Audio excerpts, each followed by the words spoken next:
India पहले से ही बहुत रिच है। जब पार्टीशन हुई थी उस टाइम भी इंडिया काफ़ी रिच था और आपके हिस्से में जो सासे हैं वो कम थे, उनके हिस्से में जो स्टेट्स भी गई ज़्यादा ही गई हैं और सासे भी उनके पास ज़्यादा हैं। तो आप उनसे अपना मुकाबला ना करें तो बेहतर है। और दूसरी बात है, इंडिया दुनिया की इस टाइम 5वीं बड़ी इकॉनमी है और बहुत जल्द शायद तीसरी बनने वाली है, तो आप उनसे तो अपना मुकाबला नहीं कर सकते। देखिए मेरी बात सुने, आपने महिंद्रा की बात की, मैं आपको बताता चलूँ, मैं अगर आईफोन यूज़ करता हूँ ना, वो अगर मुझे यहाँ पे 3.5 लाख रुपए का पड़ता है तो इतने में इंडिया में 4 व्हीलर आ जाती है। मैंने जितने पैसों में यहाँ पे एक मोबाइल फ़ोन अफोर्ड करना है ना, अगर मैं इंडिया में रह रहा होता तो मैं 4 व्हीलर लेके जो है ना फिर रहा होता और अपनी फैमिली को लेके घूम रहा होता। आज के दौर के अंदर 4 व्हीलर हर बंदे की ज़रूरत है, लेकिन हमारे यहाँ जो अच्छे वेल ऑफ लोग हैं वो भी मतलब वो 4 व्हीलर कार जो है वो अफोर्ड नहीं कर सकते। एज अ पाकिस्तानी तो बहुत दुख होता है यार, जो पाकिस्तान के साथ ये लोग कर रहे हैं या जो हो रहा है आजकल। चारों तरफ यार, अब देखो रोटी जो है 20-25 रुपए से कम मिल नहीं रही है अब किसी भी मार्केट में। आटे का मन जो है वो 26-2300। गरीब का तो पहले ही बेड़ा गर्क हुआ पड़ा था, तो उनका भी आज बेचारों का वो भी बुरा हाल है। अब देखें फैक्ट्रीज बंद हो रही हैं चारों, तो पाकिस्तान में कोई ऐसी जगह भी नहीं बची मतलब कोई कारोबार करने को। और ये भी आपने खबर पड़ी होगी कि जो यूथ है वो सारी बाहर जाना चाहती है पाकिस्तान से। अस्सलाम वालेकुम, नमस्ते, सत श्री अकाल, आदाब। This is Bilal from Pakistan and welcome back to my YouTube channel professor point. Guys, आज हम बात करने वाले हैं पाकिस्तान के बारे में। पाकिस्तान में एक बहुत बड़ी खबर सामने आई कि इस हफ्ते वाले दिन बहुत बड़ा मुआशी बुरान आने वाला है। जितनी भी पाकिस्तान में मिल्स काम कर रही थी, मिल्स एसोसिएशन ने यह फैसला किया हफ्ते वाले दिन वो बाइकआउट कर रहे हैं, मिल्स बंद कर रहे हैं। पहले भी 1600 फैक्ट्रीज बंद हो चुकी थी, इनकी वजह से 50 लाख मुलाजमतें इन पर उसके ऊपर इम्पैक्ट हुआ है। 50 लाख मुलाजमतें ख़त्म हुई हैं। बहुत बड़ा एक नुकसान उठाना पड़ा पाकिस्तान को। लेकिन इसकी निस्बत अगर देखा जाए, इंडिया को इंटरनेशनल कंपनीज आके वहाँ पर काम कर रही हैं और बहुत से वहाँ पर मुलाजमतें निकाल रही हैं। जैसे कि आईफोन ने एक बात की थी, आईफोन ने वहाँ पर इन्वेस्ट किया और 65,000 मुलाजमतें उसने ईजाद की हैं। तो पाकिस्तान में देखा जाए तो जो पहले से काम कर रही थी वो भी छोड़ के जा रही हैं। तो पाकिस्तान की अवाम इसके बारे में क्या कहती है, मेरे साथ रहिए, पूछते हैं पाकिस्तानी अवाम से। अस्सलाम वालेकुम। वालेकुम अस्सलाम। आपका नाम? अली रज़ा। अस्सलाम वालेकुम। वालेकुम अस्सलाम। आपका नाम? अदनान। अस्सलाम वालेकुम। वालेकुम सलाम। आपका नाम? मुमताज़ मिरानी। अच्छा सर, मेरा आपसे क्वेश्चन ये है कि एक न्यूज़ सामने आई है पाकिस्तान में, अगर देखा जाए तो पिछले टाइम में 1600 टेक्सटाइल मिल्स बंद हुई थी और 50 लाख से ज़्यादा जॉब्स पर इन्हिसार हुई थी वो चीज़ें। लेकिन अब फिर से एक रिपोर्ट सामने आई है कि सैटरडे वाले दिन, हफ्ते वाले दिन, वो बिल्कुल इंडस्ट्रीज़ का बाइकआउट करें, बंद कर रहे हैं। इस लिहाज से अगर देखा जाए इंडिया में, तो इंडिया में पाकिस्तान की तो अपनी इंडस्ट्रीज़ बंद हो रही हैं, वहाँ पर इंटरनेशनल इंडस्ट्रीज़ आके काम कर रही हैं। तो क्या देखते हैं? मैं तो पहले ये देखता हूँ कि हमें देखना ही नहीं चाहिए अब कि इंडिया में क्या हो रहा है और पाकिस्तान में क्या हो रहा है। यकीन करें, मतलब डेली सुबह उठता हूँ, अपने मोबाइल को स्क्रॉल करता हूँ इसी नीयत के साथ कि आज कोई पॉजिटिव ख़बर जो है वो पाकिस्तान में सुनने को मिले। लेकिन अनफॉर्चुनेटली दुख होता है और दुख के साथ मुझे कहना भी पड़ेगा कि मैं पाकिस्तानी हूँ और मुझे फ़ख्र है इस बात पे कि मैं पाकिस्तानी हूँ। लेकिन मौजूदा जो हमारे हुक्मरानों ने पूरी दुनिया के अंदर हमारा एक इमेज पोर्ट्रे करके रख दिया है। मतलब जब एक मुल्क का सरबराह कहे बेगर्स आर नॉट चूज़र्स, मतलब आप क्या कह रहे हैं? और आप किसी सहाफ़ी को इंटरव्यू देते हुए कहें प्लीज़ हेल्प अस, वो सहाफ़ी आपकी क्या मदद कर सकता है उसके अंदर?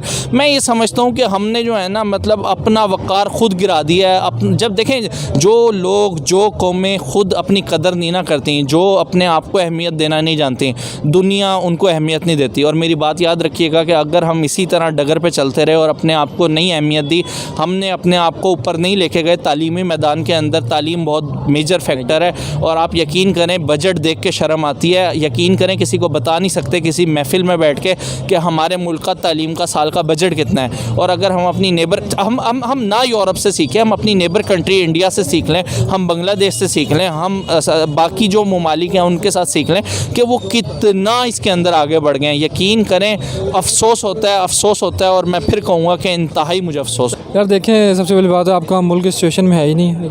एक तो आपको एनर्जी का आपको बुरहान आपको पता है। दूसरी बात यह है कि IMF की तरफ इतनी ज़्यादा पाबंदियाँ लग चुकी हैं, गवर्नमेंट ने बहुत ज़्यादा टैक्सेस लगा दी। जैसे आपको पता होगा फ्यूल एडजस्टमेंट के नाम पे आपको तकरीबन जो आपका बिजली का बिल है वो दुगना हो जाता है। तो ऐसे में ज़ाहिर बात है, और बिजली भी आपको पूरी नहीं मिल रही, उसके चार्जेस भी इतने ज़्यादा हो चुके हैं, कंपनीज अपने टारगेट जो है पूरे नहीं कर पा रही, तो ज़ाहिर बात है उन्होंने तो बाइकआउट करना ही है आपके मुल्क का। तो सर हमारा हमसाया मुल्क देखें, वहाँ पर मुख्तलिफ कंट्रीज़ के इंटरनेशनल कंपनीज आके इन्वेस्ट कर रही हैं, लेकिन हमारे अपने ही छोटे जा रहे हैं। अगर वहाँ पर इन्वेस्ट कर रही हैं तो वहाँ पर उनकी ग्रोथ को क्या देखते हैं, कौन सी उनके पास जादू की छड़ी है ऐसी? देखें, इंडिया पहले से ही बहुत रिच है। जब पार्टीशन हुई थी उस टाइम भी इंडिया काफ़ी रिच था, और आपके हिस्से में जो सासे हैं वो कम थे, उनके हिस्से में जो स्टेट्स भी कहीं ज़्यादा ही हैं और सासे भी उनके पास ज़्यादा हैं, तो आप उनसे अपना मुकाबला ना करें तो बेहतर है। और दूसरी बात है, इंडिया दुनिया की इस टाइम 5वीं बड़ी इकॉनमी है और बहुत जल्द शायद तीसरी बनने वाली है, तो आप उनसे तो अपना मुकाबला नहीं कर सकते। आप इंडिया की बात करें, आपका दूसरा हमसाया मुल्क जो बांग्लादेश है वो भी जो है वो काफ़ी इस टाइम ग्रो कर रहा है, जिसकी एक बहुत बड़ी वजह आप खुद हैं कि आपने अपना जितना बिजनेस था अपनी उनको आप एंटरटेन नहीं कर पाए वहाँ, यहाँ के जो इन्वेस्टर्स है, तो ज़ाहिर बात है वो जो शिफ्ट करके इंडिया में बांग्लादेश। एज अ पाकिस्तानी तो बहुत दुख होता है यार, जो पाकिस्तान के साथ ये लोग कर रहे हैं या जो हो रहा है आजकल। चारों तरफ यार, अब देखो रोटी जो है 20-25 रुपए से कम मिल नहीं रही है अब किसी भी मार्केट में। आटे का मन जो है वो 26-2300। गरीब का तो पहले ही बेड़ा गर्क हुआ पड़ा था, तो उनका भी आज बेचारों का वो भी बुरा हाल है। अब देखें फैक्ट्रीज बंद हो रही हैं चारों, तो पाकिस्तान में कोई ऐसी जगह भी नहीं बची, मतलब कोई कारोबार करने को। और ये भी आपने खबर पड़ी होगी कि जो यूथ है वो सारी बाहर जाना चाहती है पाकिस्तान से। और हम भी सोशल मीडिया पे देखते रहते हैं बहुत सारा कि भाई लोगों ने पोस्टें लगाई हुई थी कि भाई पाकिस्तान से हम किस कंट्री जाएं, यहाँ पर हमें कोई अच्छे मौके मिले। अच्छा, क्योंकि इधर तो अब कोई बच्चा ही नहीं, ना कोई जॉब्स हैं पाकिस्तान के पास, ना कोई अब कोई ऐसा अपॉर्चुनिटीज़ हैं कि बंदा यहाँ पर बैठ के कुछ कमा सके, ताकि यहाँ तो रोटी भी पूरी नहीं हो सकती अब जो हालात हुए पड़े हैं। बस इस वजह से अल्लाह ही मालिक है। सर ये तो एक चीज़ देखी है, लेकिन इसके बाद भी एक रिपोर्ट आई है कि यहाँ पर हमारे जितना भी डिफेंस है एटम था वो गिरवी रखने जा रहे हैं, और टोयोटा जैसे गाड़ियाँ यहाँ से जा रही हैं, सस्ती तो दूर की बात है, छोड़ के जा रही हैं यहाँ से, और इंडिया अपनी मैन्युफैक्चरिंग कर रहा है, महिंद्रा जैसे गाड़ियाँ बना रहा है सस्ती, और वहाँ पर गाड़ियाँ और दूसरी इंडस्ट्रीज़ हैं वहाँ पर आके काम कर रही हैं। और ये जो हालात जा रहे हैं, इसमें अवामी इम्पैक्ट देखते हैं पाकिस्तान का, सियासी इम्पैक्ट देखते हैं आप? देखिए मेरी बात सुने, आपने महिंद्रा की बात की, मैं आपको बताता चलूँ, मैं अगर आईफोन यूज़ करता हूँ ना, वो अगर मुझे यहाँ पे 3.5 लाख रुपए का पड़ता है, तो इतने में इंडिया में 4 व्हीलर आ जाती है।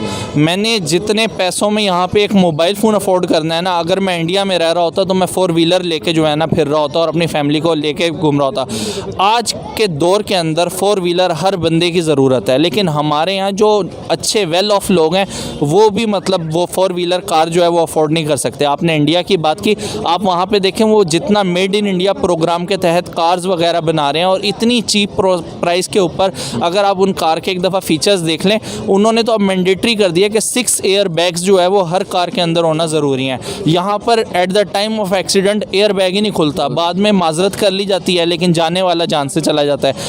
मैं समझता हूँ कि यहाँ पे जो भी इस टाइम मौजूदा सिस्टम चल रहा है ना, वो आप सिस्टम नहीं कह सकते उसको, एक मंडी लगी हुई है, हमारी बोरियाँ पैसों की खुलती हैं लोगों को ख़रीदने के लिए, कभी गरीब आवाम के लिए हमारी बोरी नहीं खुली, कभी हमने अपनी आवाम का नहीं सोचा, कभी तालीम का नहीं सोचा, कभी हमने एक आम बंदे के मुस्तकबिल के बारे में नहीं सोचा। सर फैक्ट्रियाँ जो थी वो बिल्कुल बंद होने जा रही हैं, हमारे जितने स्टूडेंट्स हैं, चलो कुछ ना कुछ तो जॉब मेरी थी ना 100% में 10%, और बाकी निकल जाते थे दूसरे कंट्रीज में। देखिए मेरी बात सुने, हमारी एक पंजाब की स्पोक पर्सन है मुसर्रत चीमा, मैं यहाँ पे कोड करता चलूँ, उन्होंने ऑफिशियली तौर पे ये स्टेटमेंट दी है कि पाकिस्तान इन बुक्स डिफ़ॉल्ट कर चुका है, बस ऑफिशियली तौर पे अनाउंसमेंट बाकी है। जब गवर्नमेंट लेवल पे इस तरह की स्टेटमेंट सुनने को आएंगी तो मेरे ख्याल से फिर सारी कंपनियां जो है ना आहिस्ता आहिस्ता शट डाउन करेंगी और पाकिस्तान से मूव ऑन करेंगे किसी और कंट्री में। मैं ये समझता हूँ अगर हालात ख़राब भी हैं ना तो अपने आप को एक पॉजिटिव रख के एक अच्छा इमेज पोर्ट्रे करना चाहिए, लेकिन हमारा मीडिया पहले ही मतलब दिखाता है कि हम मर गए, लुट गए, ख़त्म हो गए, बर्बाद हो गए, तो इस सारी सिचुएशन के बाद कोई और ऑप्शन नहीं बचती। यहाँ पे आप देखें तो सही, एक बंदा तालीम नहीं दिलवा सकता अपने बच्चे को, इतने ज़्यादा मतलब वो कमाए अपना पेट पाले या अपने बच्चे को तालीम दिलवाए। एक ऐसा मुल्क जहाँ पे तालीम महंगी हो, जहाँ पे तालीम हर एक को मैसर ना हो, वहाँ पे आने वाली कौम का मुस्तकबिल क्या होगा, यकीन करें शर्म आती है मुझे। सर इस रिकॉर्ड टूटा है पाकिस्तान का, 7,65,000 बच्चा बाहर गया दूसरे मुल्क में पाकिस्तान का। लेकिन अब तो दुबई जैसे मुल्क हमें बैन करने जा रहा है, तो पाकिस्तान के हालात वैसे बुरे से बुरे होते जा रहे हैं, तो नौजवान का क्या हालात देखते हैं? आप दुबई की बात कर रहे हैं, मैं अमेरिका जाना चाह रहा था, वहाँ पे भी मतलब अगर आप देखें तो मामलात कुछ इस तरह के हैं। आप यूके देख लें, अब तो आप कंट्री का नाम लें, मैं आपको बताता हूँ कि कोई इस टाइम मौजूदा करंट टाइम के अंदर हमें वेलकम करने के लिए तैयार नहीं है। हाँ, अगर आप अपनी नेबर कंट्री इंडिया की बात करते हैं तो उनको ना सिर्फ वेलकम किया जाता है बल्कि उनके लिए जो टॉप मतलब किसी भी कंपनी के अंदर टॉप सीट्स जो है ना उसका कोटा बाकायदा इंडियंस का रखा जाता है। लेकिन हमारे यहाँ अगर कोई वहाँ पे रह भी रहा है तो वो लेबर वर्क कर रहा है, इसके अलावा बड़ी सीट्स पाकिस्तानियों के लिए नहीं है। किसी हद तक हमारी अवाम का फॉल्ट है इसमें। मैं देखा जाता है कि जब भी हमने कोई PPSC की तैयारी करनी होती है, वो टेस्ट होता है पाकिस्तान में, गूगल पे हम यूट्यूब पे सर्च करते हैं, इंडियन टीचर हमें पढ़ा रहा होता है। हाँ, ऐसा ही है। देखिए यहाँ पे जो बुक्स मतलब पढ़ाई जा रही हैं, मोस्टली ऑथर्स अगर आप स्टडी करें तो वो इंडियंस रीजन से बिलोंग करते हैं। तो मैं ये समझता हूँ कि देखें, तालीम और कैपेबिलिटी एक मतलब क्वालिटी होना जो है ना, वो ये चीज़ मैटर नहीं करती कि आप पाकिस्तान से बिलोंग करते हैं, आप इंडिया से बिलोंग करते हैं, आप किसी भी कंट्री से बिलोंग करते हैं। एक टेक्निकल चीज़ है, मुझे टेक्निकल बंदा चाहिए उस चीज़ को सही करने के लिए, मुझे वो मिलेगा तो मेरा काम होगा। अब जूता फट जाए हम मोची को ढूंढते हैं, बाइक ख़राब हो जाए हम मैकेनिक को ढूंढते हैं। इसी तरह हर चीज़ का कोई ना कोई टेक्निकल जो है ना वो है। बस ये है कि हमारे यहाँ टेक्निकल लोगों की कमी हो गई है और वहाँ पर बहुत ज़्यादा है। कोई पाकिस्तान की इस हालात को देखते कोई पैगाम दीजिएगा कि हम बेहतरी की तरफ कैसे जा सकते हैं? सर, हम नहीं बेहतर हो सकते। मैं सॉरी टू से, मुझे ऐसा लगता है कि बेहतर होना होता तो कब के हो गए होते। हम बहुत सारी गलतियां करते हैं और मज़ीद अपनी गलतियों को दोहरा रहे हैं। हम गलतियों से सीख ही नहीं रहे और मैं यकीन जाने बड़ा मतलब परेशान हूँ इस चीज़ को लेके कि आने वाला मुस्तकबिल पाकिस्तान का क्या होगा, क्या बनेगा पाकिस्तान का मुस्तकबिल। अल्लाह ताला खुशहाल पाकिस्तान करे, इसको एक ऐसा रहबर, एक ऐसा रहनुमा मतलब दे जो पाकिस्तान की मतलब जो है लीडरशिप को संभाले और पाकिस्तान जो है वो तरक्की करे। दुबई ने पाकिस्तान को बैन कर दिया, दुबई पाकिस्तान को वीज़े नहीं दे रहा है। अगर वो बैन करेगा, यहाँ फैक्ट्रियाँ बंद हो जाएंगी, तो हम कहाँ जाएंगे?